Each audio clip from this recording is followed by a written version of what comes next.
What's up, everyone, and congratulations, you are back with District Baseball, episode 20-ish, something, high 20s, low 20s, I mid have 20s, not I been don't know, keeping a number on these. somewhere in there, you are back with District Baseball, jam-packed episode for you today, as we have a lot to cover as we roll into June, and we're almost, crazy enough, almost at the halfway point of the MLB season. But first, Trey, what's going on? Man, why do you have to say that? It's going way too fast.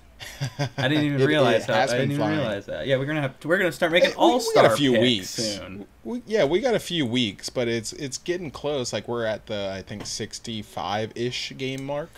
Yeah, and we got Somewhere the around college there. baseball playoffs are also Yep. have also begun, and that's a good Yep. time.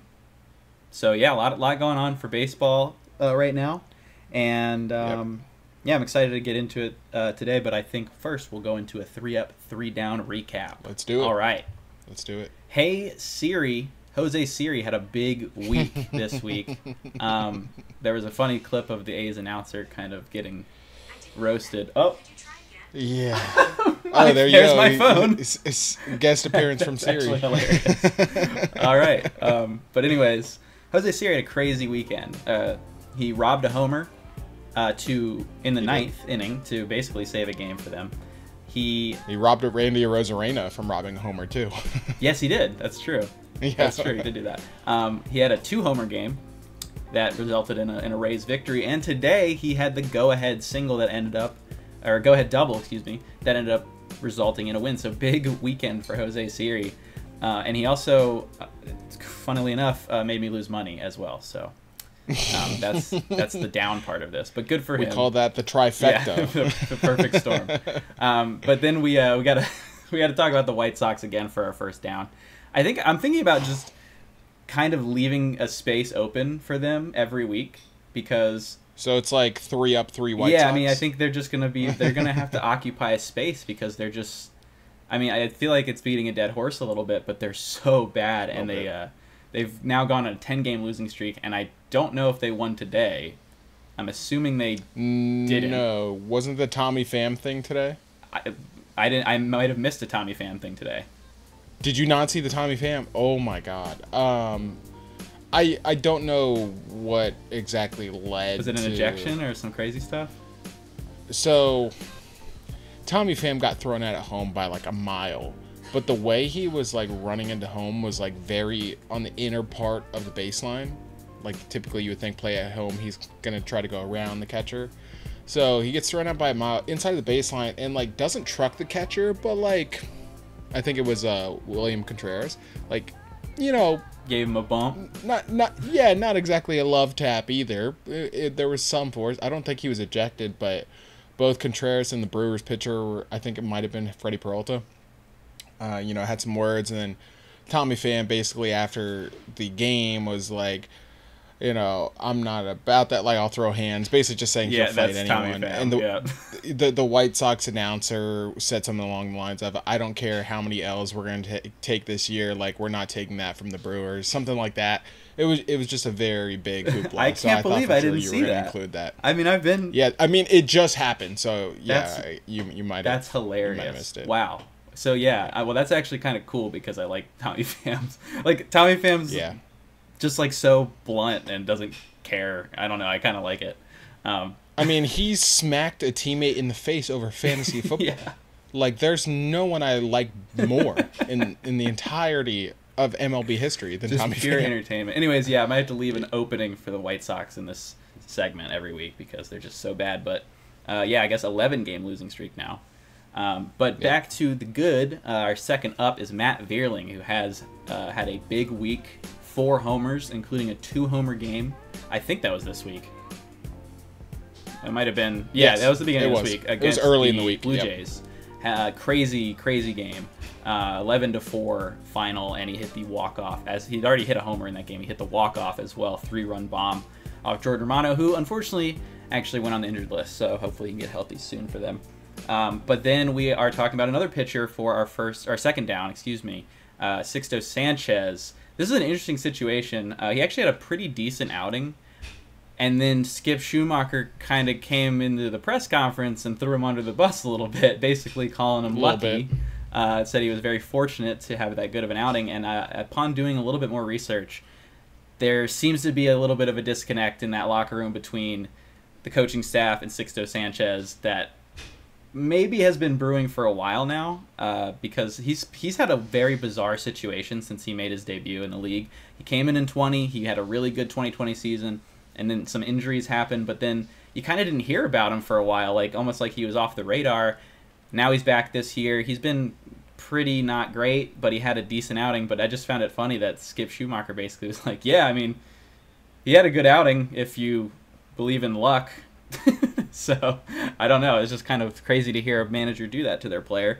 So there's definitely something going on there between the players and the coaches. I don't know if it's all the players or it's just him, but there's something going on, some kind of animosity in the Marlins locker room, in the clubhouse right now. So something to keep an eye on in terms of Skip Schumacher's future as the Marlins manager. I'm not pinning their entire bad start on him or anything, but it doesn't look great when you have things like this happening. What does look great, though, were the Brewers, and again, this was against the White Sox, so I almost didn't even put this in, but you can't not talk about a 23-hit game.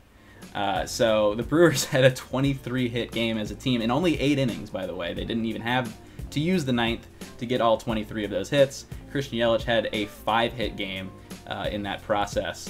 And yeah, again, that was against the White Sox, so does it even really count? Yeah, it still counts. So we got to give the Brewers their props there.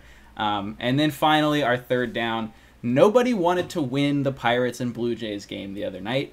It went 14 innings, and only 8 total runs were scored in 14 innings. And that is with an extra runner for 4 of those innings in each half inning. So that's just like some kind of ineptitude to not be able to score more than 8 runs with the current rules. And they only had I think it was maybe a 2-2 game going into extras, 1-1, something crazy low. Both offenses just really struggling, and it was like, there was a lot of traffic on the bases during this too, and they just wouldn't finish it off until the 14th inning. Finally, Davis Schneider hit a walk-off homer, and the Blue Jays won. Speaking of the Blue Jays, we will be doing a separate video about them, because they are a disaster. Anyways, that was 3 up, 3 down. Anything specific you'd like to discuss from that, Nick? I mean, a lot. The White Sox thing, I mainly focus on that just because we had that conversation a couple weeks ago. It's like, are they going to be the worst team in history? I wanted to say yes. I ultimately said no, and then they started winning a couple of games, and now it just feels like we're at that point again. Yeah. We're in June now. We're at that point where teams are kind of starting to show you who they are. That first month, 6-week stretch out of the gate. Some teams are really hot and then they cool off, and vice versa. Some teams start really slow and then really start to ramp up. And then somewhere in the mid-June area, things really start to settle, kind of the races start to develop, certainly the MVP and Cy Young and award races start to develop. So with the White Sox in particular, yeah, they're just bad. They're just really, really bad. So I think we've got to be on watch. You would think, at the deadline, they're going to try to trade anything that isn't nailed to the floor, because yeah, they're just not good, right? So the guys that could contribute to a not historic losing season, like your Luis Robert and I can't believe I'm saying this, like Eric Fetty, yeah. You would think they're going to be on the move if they get a decent offer, because the White Sox timeline is another 7 years from now, if there is one. It's just right, if there is one. So yeah, I think it's going to be a long rebuild. I think at some point we had asked ourselves if this team would get to 50 wins, and I'm pretty sure we said no. And I think I'm sticking with that. I don't know how this what team. Are they at now? I think they have 15. I mean, That's actually more than I thought. yeah, but that was that was with a little win streak in there. Like they had that. True. They went like 6-3 at some point during that stretch, and they're still like So they're- 14-45. So they're like 15-45. They're like, I was gonna say they're like 15 and 50 yeah, right it's now. bad. It's really bad. So I'm still That's- sticking with the sub 50 wins. Yeah. The other part, very similar conversation, is just the Marlins. I mean, certainly it's not a good look when your manager kind of just throws you under the bus like that, but this is like an organizational problem. Because, you can go back as far as you want, really, but I'll go back as far as basically forcing arguably a top 5 GM from her role, like, because you wanted her to take a pay cut. I still Like, don't you even didn't- get it. Yeah, they're like, there wasn't an extension talk. They literally approached her after, honestly, a fluke playoff season, but like a playoff season nonetheless, like doing a lot with nothing and making the playoffs, and then approaching her and taking a pay cut. Like, what? And I mean, you can go back as far as you want with the Marlins list of transgressions, but it just extended into the player or the team itself. I just The whole culture think- around the team is Yeah. different than it was last year. I feel like yeah, like last year it felt like they were still competitive and they were just a young team, and I think a lot of it just had to do with they the had pitching. energy though. and That's the thing. They don't. Their entire pitching staff is hurt right That now, doesn't help. so that certainly doesn't help. Who was it that just went on the IL again this week? Was it Eduardo Cabrera? I didn't see anything from unless Luzardo went back on the injured list. I thought I could be wrong, but anyways, yeah, the vibes are not good down in Miami. It's crazy to think they actually bought at the deadline last year. Again, that's Kim Ng's, leadership, but it's crazy to see these teams. I guess the Reds are kind of on the way back up, but like that 2020 season, people forget like the Reds, they were like going all in. They had Luis Castillo and Sonny Gray, and yes, I know, but like at the time, Trevor Bauer, like they were going all in, and they had a 60-game window and immediately sold the next offseason. Like it was just, it's just funny to me, this arbitrary amount of time and effort that these teams will put in to like quote unquote go for it, and then as soon as it doesn't work, just rip the Band-Aid off and just like, oh well, we tried. Like that kind of feels like what the Marlins You were right. did. They placed a pitcher on the injured list. It was Sixto Sanchez. Today they did that really? today. Unless you were thinking of a different one. No, I'm gonna claim I was right. Yeah, that was today. So, I missed that. more pitchers. Yeah. So, little nuts there.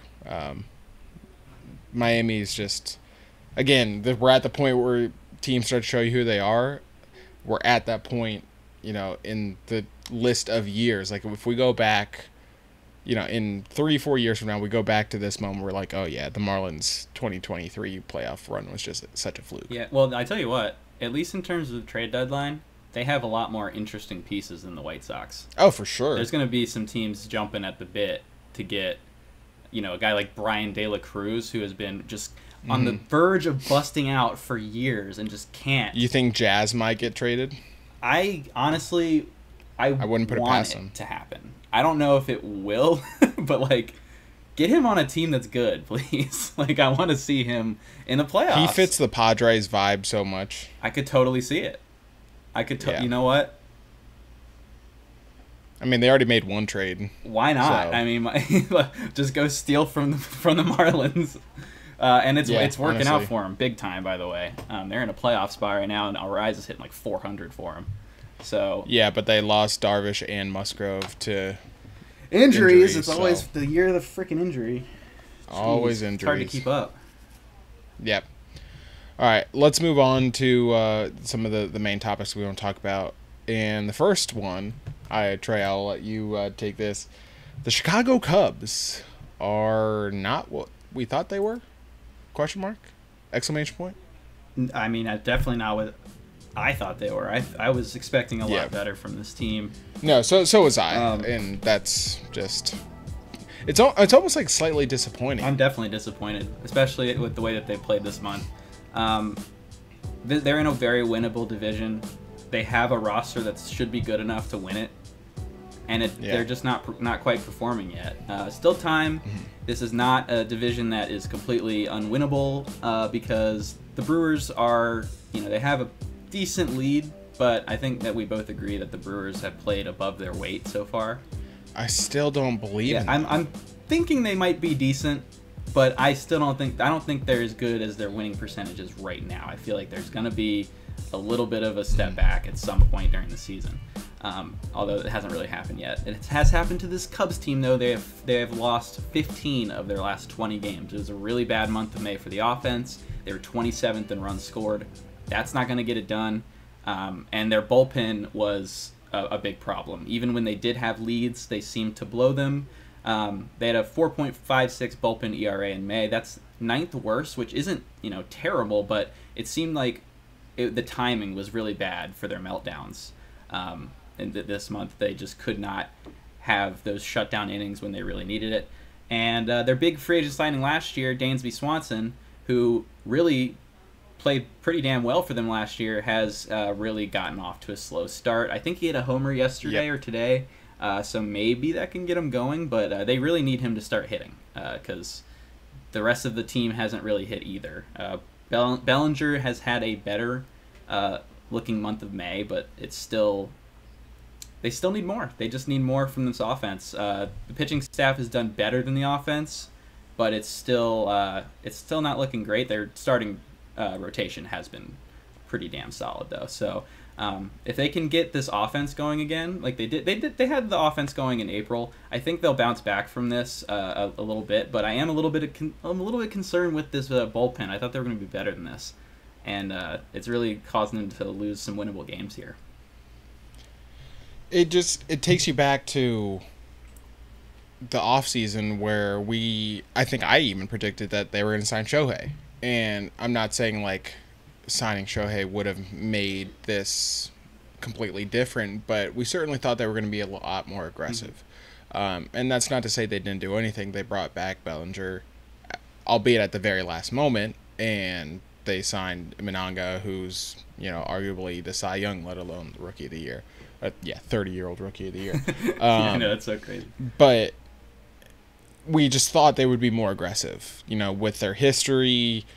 Yes, they don't have like hundreds of World Series championships, but just with their long history, you would think, a Chicago-based team, I'm talking like more medium market, they would go for it. And it was kind of just like, oh, we'll make some moves to appease fans, but we won't actually it was more like moves to maintain, fill the holes mainly. Yeah, like they didn't really get noticeably better in the offseason. They brought Bellinger back, which important, but like Bellinger was there last year, so inherently you're not getting better from 2023, and they missed the playoffs by like a game.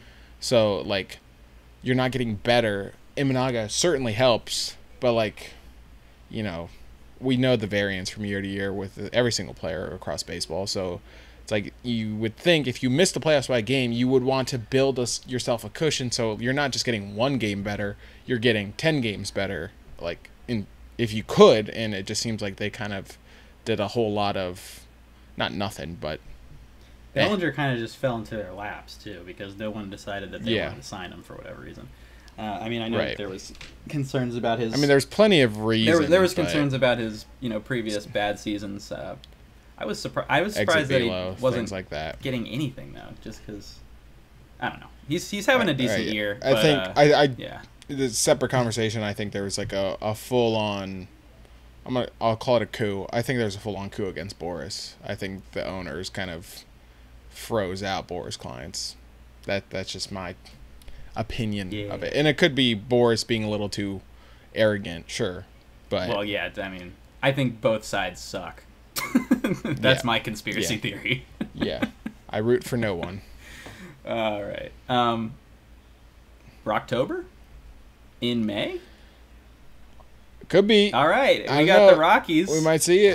This is our third topic. This is they had a good month, and it's funny. I actually looked back at their last winning month because I figured it would have been like 5 years ago. It was actually last year, in May. So I don't know. Maybe there's something in May in Colorado that helps this Rockies team figure it out. But they did really well this month. They had better pitching. That was a big deal for them. They had good pitching at home, and an 8-4 record at Coors. It's always good to win at home. Obviously, they have a bigger home field advantage than others slightly. Obviously, we don't believe in the Coors effect as much as others. But they had some also really good position player action, and that came from Ryan McMahon, who has been really good all year, but also Ezequiel Tovar, who we have been kind of discussing off and on throughout this season. He was my breakout pick. Yeah, and well, I think you're hitting on that one right now, because this dude's 22, and he's playing in Coors, so naturally your stats are going to get just kind of by default docked in terms of the overall, league-wide stats, just because of the stigma of Coors.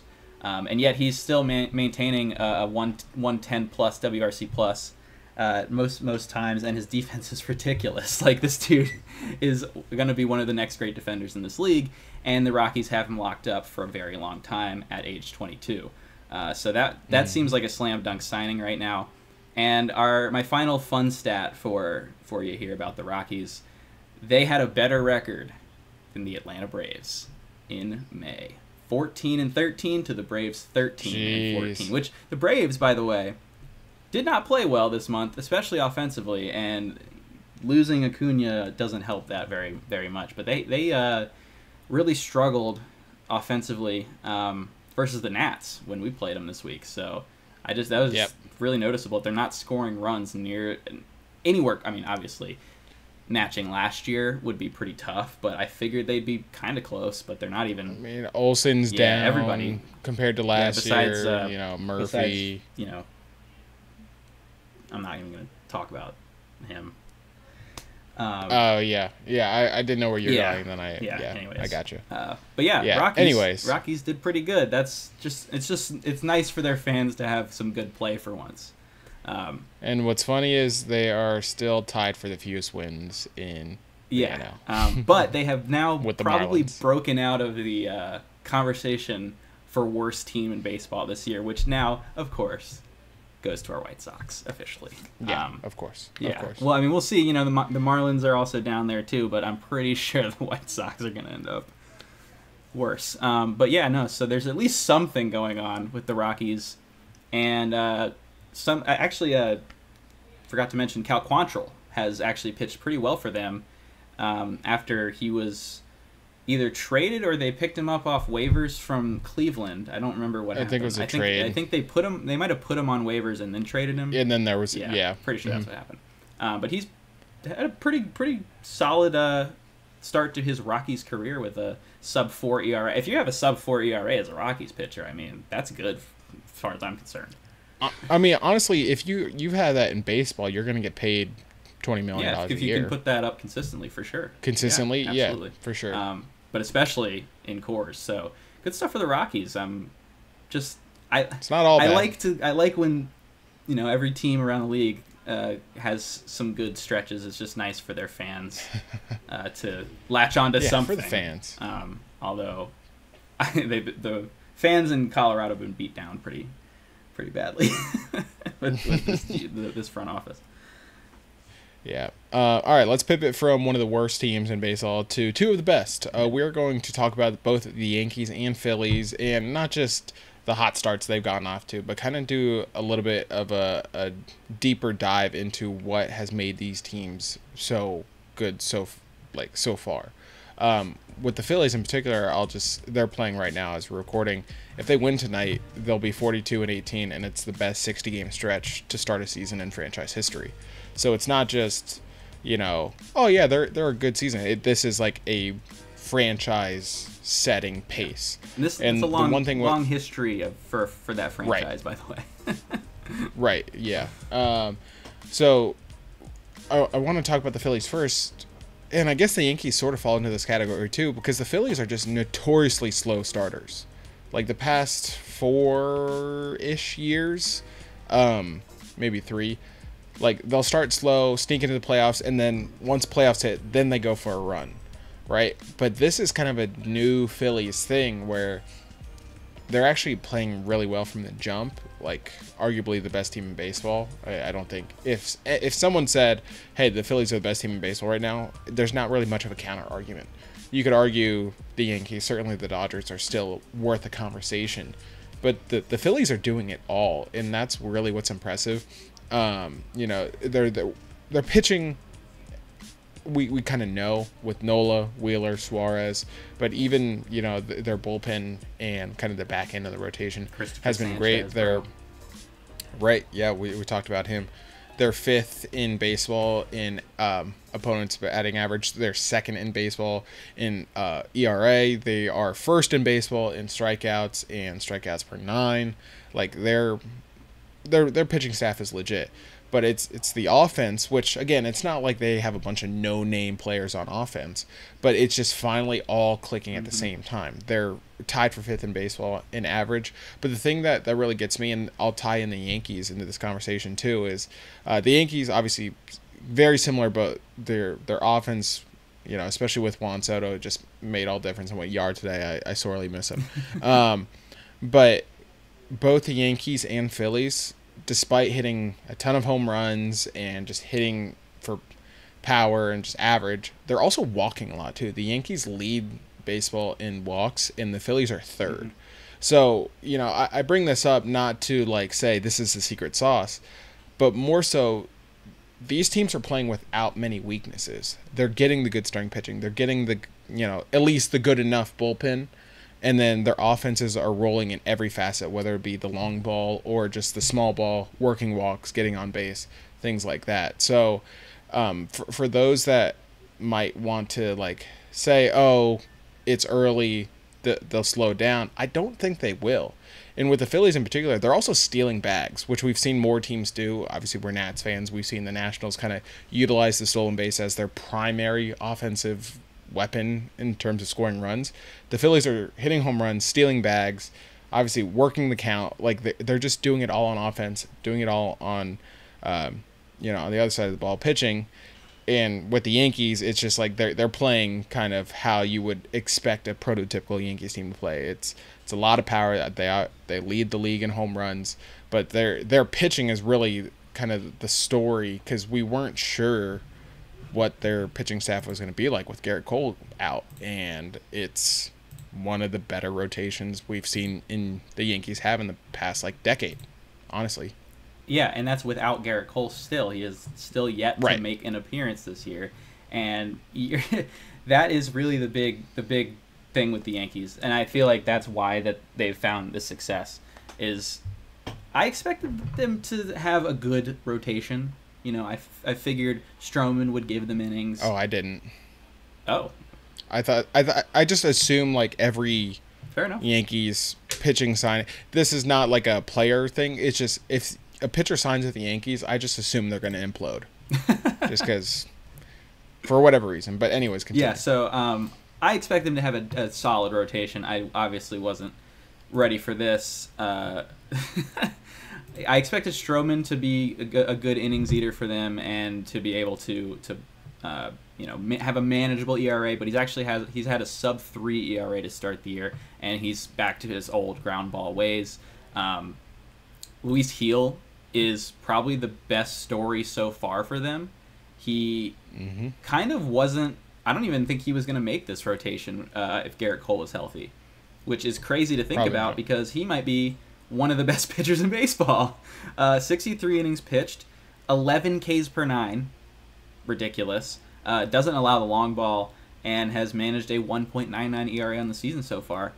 His one real issue is the walk, but I think that with his stuff and his ability to limit the homer, that has been manageable. Now, I don't know if a 1.99 ERA is going to be sustainable, but they don't need that from him. They need him to be, a solid fifth option, and right now he's like an ace. So I think that they're going to take that. And then Nestor Cortez, he had a little bit of a slow start, but he's really found it in May. Had a great month, and probably the worst, if you can even say that, has been Rodon, but he's been pretty damn good. I mean, he's maybe not quite as dominant as he was pre-injury. But they don't need him exactly. to be. Again, they don't need him to be that, and he's been able to put up the innings. That's kind of what I was worried about for him. But he's been, pretty solid. I think he's averaging, just under 6 innings a start, which he also has a 3.09 ERA with a 1.13 WHIP. It's not like we're talking like, oh, I know, he's 3.9 fine. Yeah, but like that's the worst in this he's rotation 7-2 right now. And yeah, their bullpen is also pretty insane. Clay Holmes, excuse me. Clark Schmidt is in the rotation. He's been really good too. But Clay Holmes has been an elite closer this year for them. And yeah, just everything's going right. But I think the biggest deal is the duo for the Yankees. I mean, you saw it this weekend against the Giants. I think that Soto and Judge probably won the series by themselves. Like, if we're being honest, like Soto had 2 homers today, including the go-ahead in the ninth. Judge had a 2-homer game, and both of those games were won on the backs of those performances. And there is no scarier middle of the order than right there. Or I guess Soto hit second.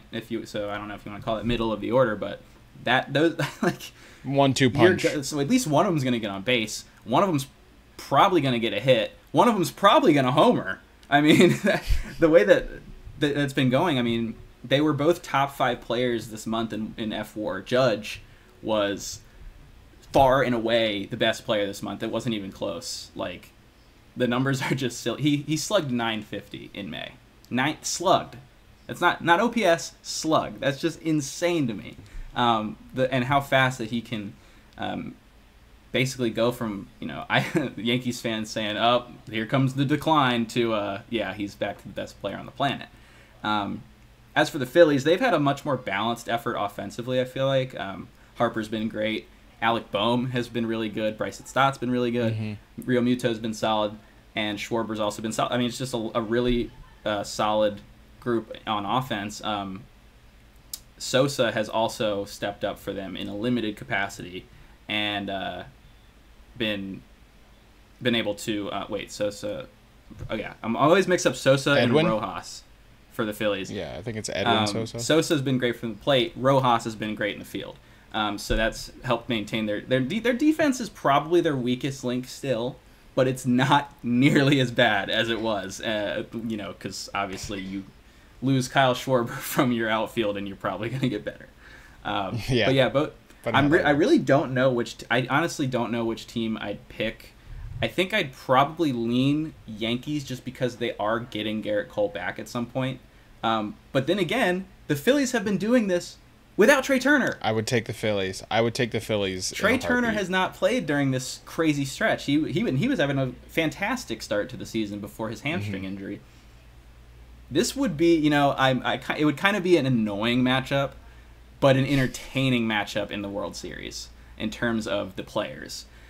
Maybe not in terms of the fan bases. Oh, it's the MLB's wet dream to have these two teams match yeah, up. exactly. That's kind of what I was getting at, and I was like, it would be entertaining, but at the same time, it's not my favorite matchup. But it's happened before in a 15-year anniversary of that World Series. So how about that? Maybe about that? We will see it again. But both teams have been excellent, and both teams, I think, are the only teams with 40 wins so far. Yep. I believe that Baltimore's close. Baltimore's at 37. Cleveland's at 39. They're the next closest. Dodgers are at 38. Yeah. But yeah, I think I'd lean Yankees. Why would you lean Phillies? Been there, done that. A lot of the Yankees think like they haven't been to a World Series in 15 years, and I'm not saying you should. I'm not in the business of handing out participation trophies for just winning a pennant is still a thing, right? So I'm not trying to take that away, but you got to win one for that pennant to mean a little bit more or to be a little bit more special. But the Yankees haven't even gotten there. Not one single team with all the talent they've had in the past decade plus has even gotten to the World Series. A lot of losses in the ALCS, and if you want to bring in the Astros cheating scandal, blah, blah, blah, blah, blah, I mean, the Phillies have at least done that with, you know, they've had the talent. It feels like this year they have the depth. Yeah, that's true. And I think that's the difference. Like, the Phillies have gotten to the World Series just on their talent alone, and now they have the depth to support, you know, a 7-game series in crunch time, and obviously, you know, a strong first half of the year where they haven't had that before. So now they have momentum early, and they're not just trying to scramble and build it late. So, yeah, I'm definitely team Phillies right now in terms of who I think is the favorite. Yeah, that's early. Did Obviously, that burn your June. tongue having to say that out loud? Honestly, no. I used to hate the Phillies, but they have so many of my favorite They are players now. fun, It's just man. like it is what it like is. The players are fun. The players are fun. All right, let's just players, Yeah, PHUN. players only. I'm not talking about the fans or the coaching or the organization or any of that. Okay, I thought that was a that's good the one. only. I missed it. Did you make a joke? I said PHUN, fun. There you go. You can being converted already. Make up the shirt. Yeah, make the shirt. But yeah, no, I'm excited to see these teams in the playoffs because yeah, I think that these are the two most complete teams in baseball right now. For sure. All right, let's pivot to another fun topic, and let's make fun of the Mets. Yeah, I because the Mets are an absolute dumpster fire. It just music to my ears, joy to my life. That being said, I do feel slightly bad for Jorge Lopez. His words were definitely taken out of context. Or not taken out of context, but misconstrued. English is not his first language, and so he kind of mumbled a little bit. People thought he said, this is the worst effing team ever. He was saying, I'm probably the worst effing teammate ever. The mate was a little But the first version is so there. much funnier, Nick. Let's just go with that one. It is. If he's calling out the Mets, it's hilarious. They DFA'd him like immediately after the game. For those that don't know, he tossed his glove into the crowd. He sealed his fate as soon as he. Honestly, he might have been done as soon as he got ejected because he's not had a good year. And it was such a bizarre situation because the call was like, I think the call went his way. Like, they called him out on the swing, and he started like yelling before the call was even made. It was very bizarre. But the glove throw basically. You can't do it. You can't throw things into the crowd. That's a no. No matter who you are, you're probably gonna lose your job if you do that. So. Yeah, but then it didn't stop there. They optioned Brett Beatty and Christian Scott. Why am I forgetting the other guy's name? Yes, they optioned them both to AAA, which, you know, I think it was more for roster reasons. I feel like at least for Scott, you're gonna see Scott again in like a week. Sure, but Beatty, still, I mean, the kind of quote-unquote reasoning, I always forget their manager's name. Mendoza. Yeah, he was basically just like... I'll talk about him in a second. Yeah, he was basically just like, yeah, like... I don't know how to phrase it. He's just kind of like, F them, like, they got to earn it. Like, we're, you know, trying to, like, light a fire under his team's ass, but it just wasn't really working. Yeah, last thing about him, he let a lefty face Ketel Marte today in the 9th inning, and then Ketel Marte hit a home run. And it's not like everyone knows this, that Ketel Marte is crushing lefties this year, and he's not even really hitting that great left-handed. As a righty, though, he's doing everything right. So why would you leave a lefty in to face him there? It blows my mind. I don't really understand the guy. It's a tough job, but he hasn't done a very good job of it yet. No, not at all. Not at all. So, yeah, we just had to squeak in a little Mets laughter here at the end. I'm sure. I just can't wait to see what this week has in store. So let's make sure we all keep an eye on the Mets so we can laugh real time at their misery and misfortune. Cool. All right, that does it for this episode of District Baseball. We'll be back next week covering all the latest happenings and, of course, whatever the Mets end up messing up as well. Be sure to follow us on Twitter at DistrictBSB, Trey at Reverse2Rs2S's, myself at the Coach Moose. Follow us on TikTok, YouTube, subscribe, like, comment, review, all that good stuff. Trey, appreciate it, my friend. We will be back next week. And in the meantime, let's go baseball. Let's go baseball.